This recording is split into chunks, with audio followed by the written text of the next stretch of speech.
Africa's national parks, its scenery and wildlife represent a strategic comparative advantage for the continent. In many African states, the natural attractions form the cornerstone of the local tourism industry, benefiting both people and wildlife. However, many national parks and protected areas face an uncertain future. They suffer from the same constraints: a lack of financial resources and inadequately developed management expertise, both necessary for a successful business. At the same time, there is also significant pressure from surrounding communities who derive little benefit from the parks and hence use the wildlife and other resources in unsustainable ways. Already many of these parks have been lost forever.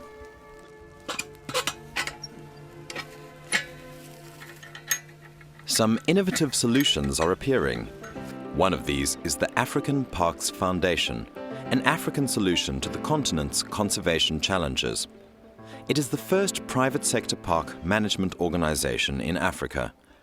By entering into public-private partnerships with governments and by combining world-class conservation practice with business expertise, African Parks offers a practical solution for the management of parks on a long-term basis.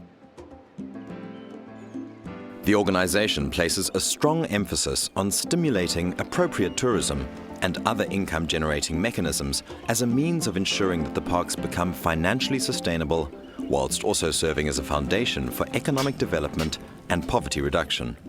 By doing so, parks will have a chance of surviving in the long term. Taking on a management role means performing, on behalf of government, all the activities necessary for a proper functioning park.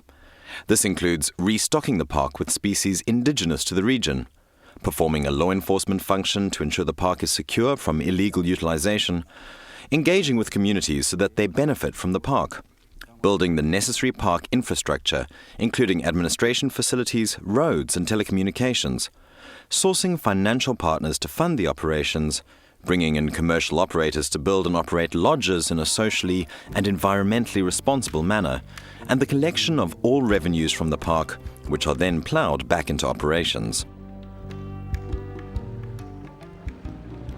But African parks cannot do this alone.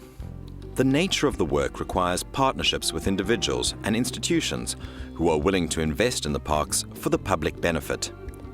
Perhaps the best example of this to date is the late Paul Ventnor van Vlissingen, a multinational businessman with a strong interest in conservation. He was intrigued by the concept of parks being managed according to business principles and committed the bulk of the initial funding to establish African parks. Wij zien parken en natuurparken vaak nog als iets wat zo bijzonder mooi is. Maar het is niet alleen adembenemend mooi, het is ook ongelooflijk noodzakelijk. Hoe meer wij in de steden leven en hoe meer wij in de steden opgaan met ons dagelijks werk, hoe verder we afkomen te staan van wat uiteindelijk ook ons in leven houdt. Brood komt niet van de bakker. Brood komt van het land. En om dat brood op het land te laten groeien, heb je allerlei organismes nodig. Allemaal beesten nodig. Om het zaad te verspreiden. Om te bemesten. Om hele ingewikkelde chemische processen te vervoeren. Als dat geheel niet op een evenwichtige manier in elkaar past, gaan wij uiteindelijk zelf ook dood aan het gebrek aan kwaliteit van ons eigen huis. En daarom is het zo belangrijk. Other significant contributors have been the Walton Family Foundation and the late Prince Bernhard of the Netherlands. In just 6 years, the African Parks Foundation is now responsible to the governments of 5 different countries for managing 7 national parks, with a total area of 2.5 million hectares. Furthermore, African Parks has been asked to take on the responsibility for an additional 6 national parks, the commitment to which is largely dependent on finding financial investors.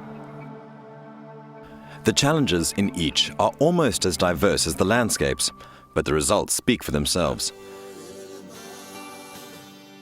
African Parks is about results. Results in conservation, results in socio-economic development, and results in income generation. And to achieve those results, it needs partners who support its objectives.